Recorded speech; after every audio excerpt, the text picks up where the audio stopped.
মুখ্যমন্ত্রী সালা বলছেন আমাদের প্রধানমন্ত্রীকে, 19 রাষ্ট্রমন্ত্রীকে গালি দিচ্ছেন। যদি टीएमसी पार्टी যদি কোনো বাড়াবাড়ি করে तो ईंट का जवाब पत्थर से। वो गांधी जी वाला स्टाइल पे नहीं होगा राजनीति कि एक गाले थप्पड़ खेलाम অন্য গালটা বাড়িয়ে দিলাম।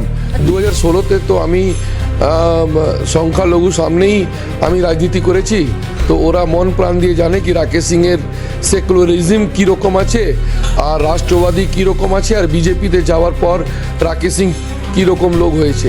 মানুষ আশীর্বাদ করেছে কিন্তু কাজের কাজ কিছু করেননি। কাজের মধ্যে ইলিগাল কনস্ট্রাকশন উনি খুব ভালোভাবে করেছেন। যেটা ববি হাকিমের যেটা মেন্টালিটি ভিতরে ওই রকম মানে যেটা আতঙ্কবাদীদের একটা ধর্ম নিয়ে যেটা রাজনীতি করে সেই রকম ওই রকম সব মুসলমান নেই। বিজেপি আসলে মাছ খাওয়ার বন্ধ করে দিবে, বিজেপি আসলে মাংস খাওয়া বন্ধ করে দিবে। তো এটা আমার একটা খুব বাজে লেগেছে। এটা নোংরামি, এটা অসভ্যতা। রাজ্যে যে কটা বিধানসভা রয়েছে তার মধ্যে দুটি জায়গায় সকলের চোখ রয়েছে। একটি হলো ভবানীপুর, অপরটি হলো কলকাতা পোর্ট।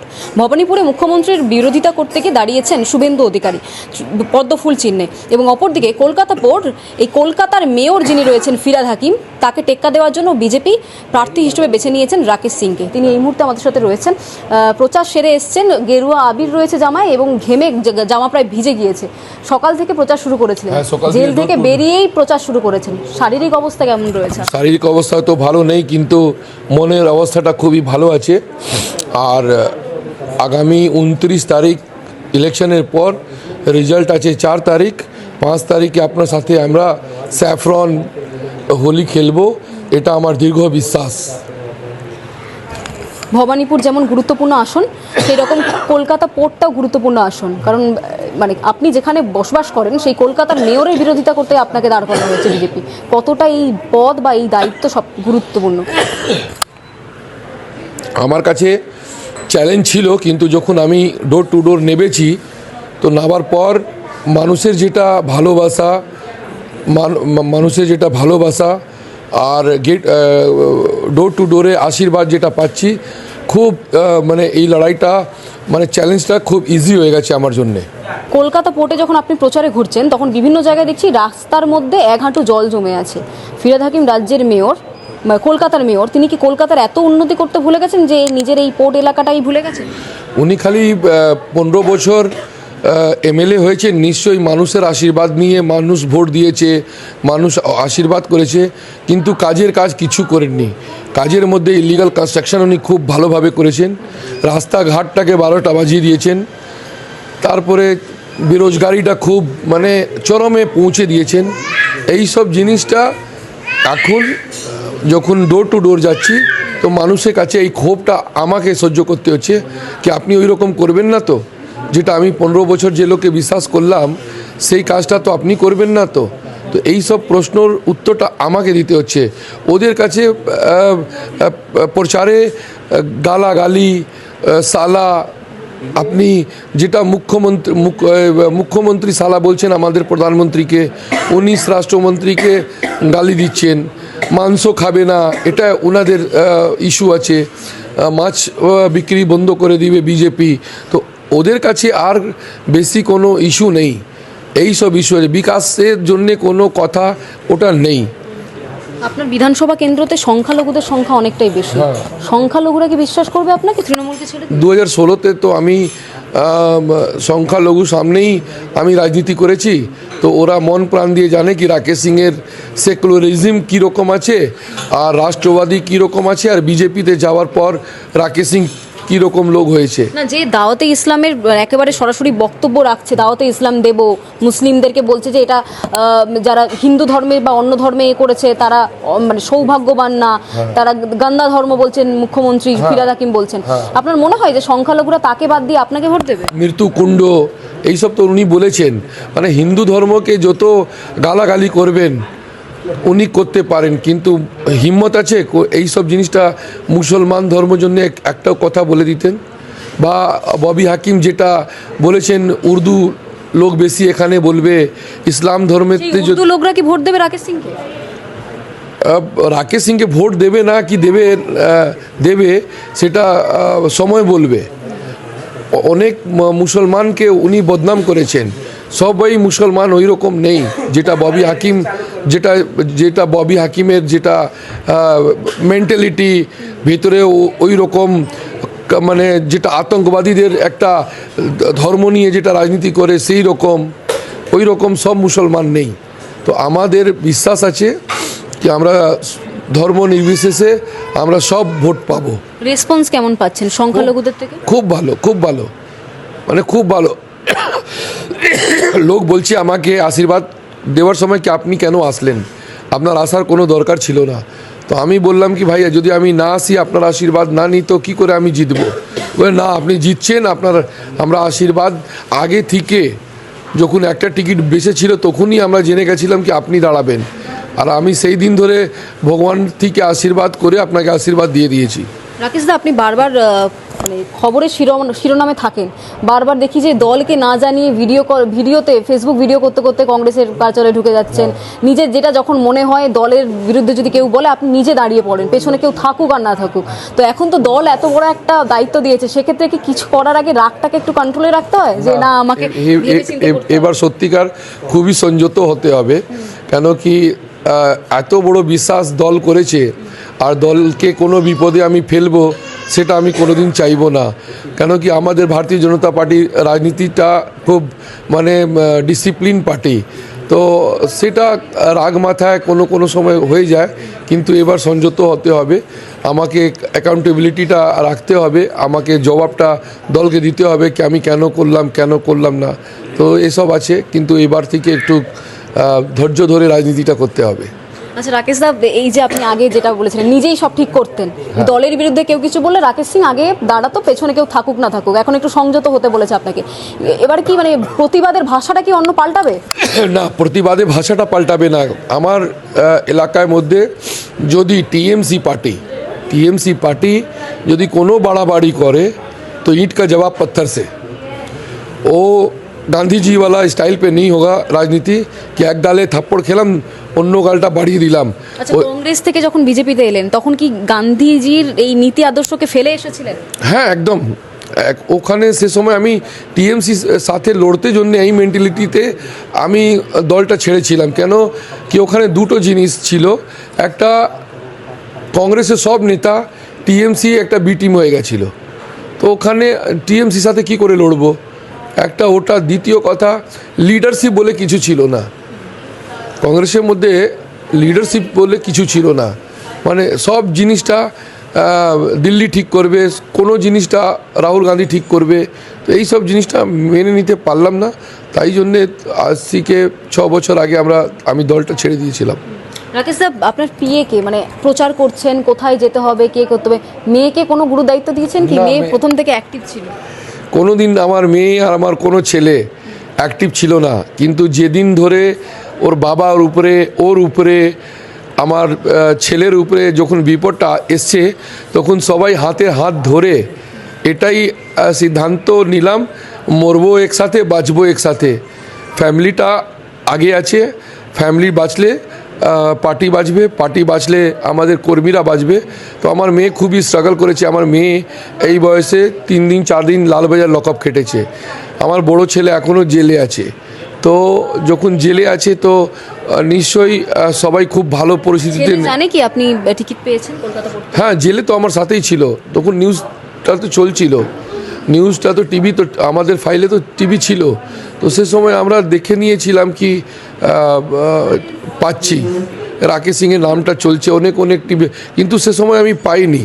আমার বিশ্বাস হয়নি কি আমি 6 তারিখে বেরোবো, 7 তারিখে টিকিট অ্যানাউন্স হবে, আর 8 তারিখে 9 তারিখে নমিনেশন করব আর মাঠে ইলেকশন লড়বো।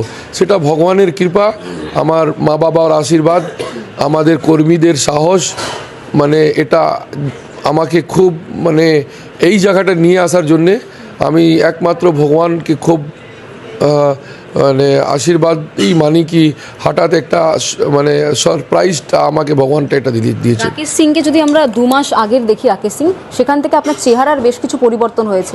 মুখে ট্যান পড়েছে, গাল ভর্তি দাড়ি পেকেও গিয়েছে। তখন রাকেশ সিং একটা অন্য মেজাজে ছিল, পুরো বাঘের মতো একদম, যেমন রয়্যাল বেঙ্গল টাইগারকে দেখি তার জৌলুসও রয়েছে এবং তার অনেকটা তার তেজ রয়েছে। সেখানে অনেকটা কি দমে গেছে রাকেশ সিং? না, একদমই না, এটা আমি মানবো না। আমার একটু শরীরটা খারাপ আছে, গলাটার পরিস্থিতিটা খুব খারাপ, আর খাসি সর্দি আর জ্বর।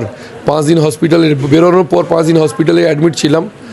তো শরীরের অবস্থাটা জন্যেই এটা হয়েছে, না হলে ওইটা আমার ভিতরেকার মনোবলটা বা আমার রাগটা, আমার কথাটা, আমার রাজনীতি করার ঢংটা, কোনো জিনিসটা পাল্টায়নি। আচ্ছা, এই যে গাল ভর্তি দাড়ি, এটা কি নতুন মানে স্টাইল প্রচারে? না, আমার দাড়ি সবসময় রাখতাম, কিন্তু একটু ছোট রাখতাম। এবার দাড়িটা একটু বেশি হয়ে গেছে, ওটাকে সময় পাচ্ছি না, ঠিক সেট করে নিব। আচ্ছা, এই যে মানে ফিরহাদ হাকিম মেয়র, তার বিরুদ্ধে আপনাকে দাঁড় করেছে, সেন্ট্রালেরও চোখ রয়েছে কলকাতা পোর্টের দিকে, কতটা মানে গুরুত্বপূর্ণ এই দায়িত্ব? আজকে আমার বাড়িতে গৃহমন্ত্রী এসলেন, টনিজি, মানে অজয় টনিজি।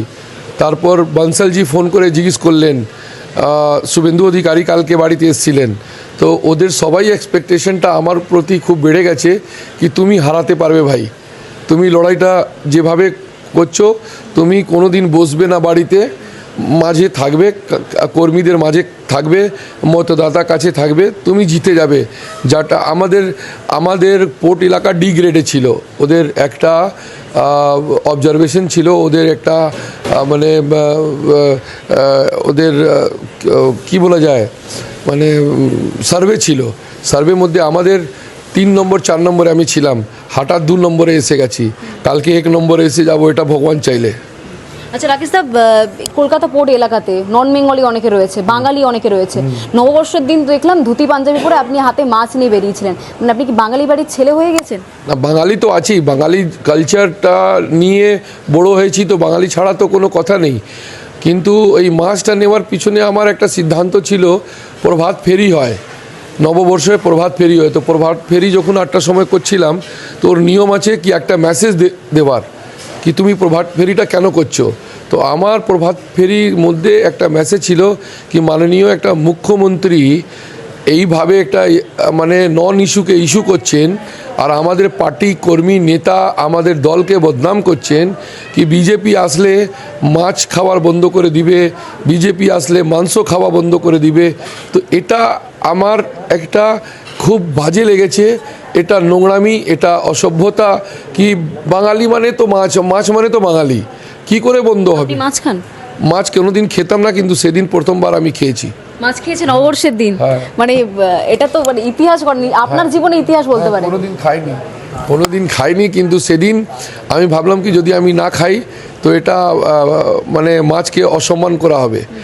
আর কথা দিয়েছিলাম কর্মীদের, তো কর্মীদের মাঝখানেই বসে আমি মাছ খেয়েছি। মানে প্রথম থেকে কি আপনি ভেজ খান? বাই বন্ড ভেজ ছিলাম, কিন্তু নববর্ষের দিন সেই প্রথাকে ভেঙে ফেলেছেন। হ্যাঁ, ভেঙে ফেলেছি। কেমন লাগলো মাছ খেয়ে বাঙালি? ঠিকই আছে, মানে খেয়েছি, তখন তো ভালোই রান্না হয়েছিল, বাড়ির লোকরাই রান্না করেছিল, আমার বাড়িতে সবাই খায়। মানে বাড়িতে সবাই মাছ খায়, শুধু আপনি খেতেন না? খেতাম না। তো এখন প্রচারের আমার সবথেকে লাগছে কি প্রচারটা একটা মানুষের জন্য প্রচার করা উচিত ছিল, কিন্তু মাছ খাবে না, মাংস খাবে না। তো এটা জাস্ট একটা ইস্যু করেছিলাম কি ভাই আমাদের ভেতরে যেটা আছে, যেখানে আমরা বড় হয়েছি, তাকে তোমরা কেন এইভাবে বদনাম করছো। ওই দেখে আমরা কালকে স্বামী বিবেকানন্দকে না মেনে আমাকে মুখ্যমন্ত্রীকে মানতে হবে, আমাকে রবীন্দ্রনাথ ট্যাগোরকে না মেনে ওনাকে মানতে হবে। তো এইসব কালচারটা উনি নিয়ে এসেছেন বাংলাতে। আচ্ছা, রাকেশ সিং এর পাওয়ার মিলটা কি? সকালে উঠে আপনি কি খান? মানে আপনার গলা মাইক ছাড়া আপনি যেভাবে চিৎকার করেন, কথা বলেন, বক্তব্য কর্মীদের কান পর্যন্ত পৌঁছয়, সেক্ষেত্রে গলাকে ঠিক রাখতে, মজবুত রাখতে নিজেকে কি পাওয়ার মিল থাকে? সকালবেলা উঠেই আমি গরম জল খাই, তারপরে অল্প 7টার সময় চান করে নিই, পুজো করে ব্রেকফাস্ট করি, আর দুপুরবেলা একটু ভাত খাই, বাড়ি থেকে যা টিফিন আসে সেটা খেয়ে নিই। তারপরে ডাবে জল, তারপরে দিনভর কর্মীদের মাঝখানে খাওয়াটাও কি বাইরে হয় কর্মীদের সাথে? হ্যাঁ, টিফিনটা অফিসে চলে আসে, তারপরে ওখানে করি, অফিসেই করি। রাকেশ দা, আপনার মধ্যে একটা মানে বাঙালি সঞ্জয় দত্তের মতো একটা ভাইব পাওয়া যায়। সেক্ষেত্রে মানে কোনো পলিটিক্যাল ক্যারেক্টার নয়, বলিউড কোনো ক্যারেক্টার যদি আপনার ভালো লাগে বা যাকে দেখে আপনার মনে হয় যে রাজনীতি করব ওই ক্যারেক্টারের মতো, কে রয়েছে সেটা? রাজনীতিটা আমি করব তো নানা পাটেকরকে দেখে। নানা পাটেকর দেখে? কোন মুভি? আমি অনেক মুভি ওর দেখেছি। রাজনীতিটা মানুষজনে করে, মানে ওর যেটা ফিলিংসটা, রাজনীতিটা, মানে ও যখন বলে তখন মনে হয় কি ভিতর দিয়ে কোনো কথাটা সত্যি বলছে। তো যেরকম এক দুটো ফিল্ম দেখেছি, যেরকম তিরঙ্গা দেখেছিলাম, তো দু একটা ফিল্ম দেখেছি যেটা মনে হয়। আমি বেশি ফিল্ম দেখি না, কিন্তু কোনো সময় বাচ্চাদের সাথে আর টিভি চালিয়ে দেখে নিই। ধুরন্ধর দেখেছেন?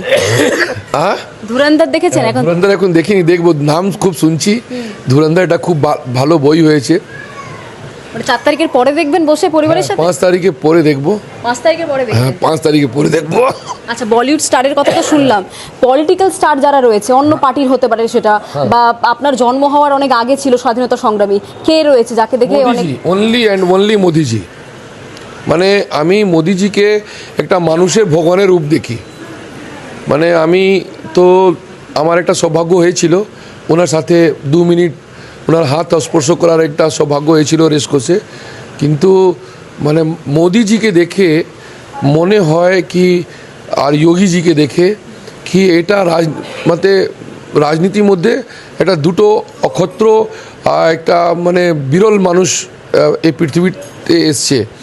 আর হিন্দু আর সনাতন জন্যে যা ওনারা করে যাচ্ছেন, আর যেটা ইতিহাস, এক এক দিন তো ইতিহাস হয়ে যায় না মানুষের, যেটা ইতিহাস দেখছি, মানে আমরা কোনো দিন এই লোকটাকে এটা আমাদের রাজনীতিবিদ মধ্যে কোনো দিন ভুলতে পারবো না। আচ্ছা, বাংলায় যারা রয়েছে, বিজেপি যারা রয়েছে, দাদা হিসেবে কাকে সবসময় পেয়েছেন কাছে এবং যাকে দেখে প্রতিনিয়ত মানে ইন্সপায়ার হন আপনি? এটা দুটো লোককে, প্রথম আগে বিজেপিতে স্টেট লেভেলে আমি কারো কাছে যেতাম না, পার্টি জয়েন করেছি।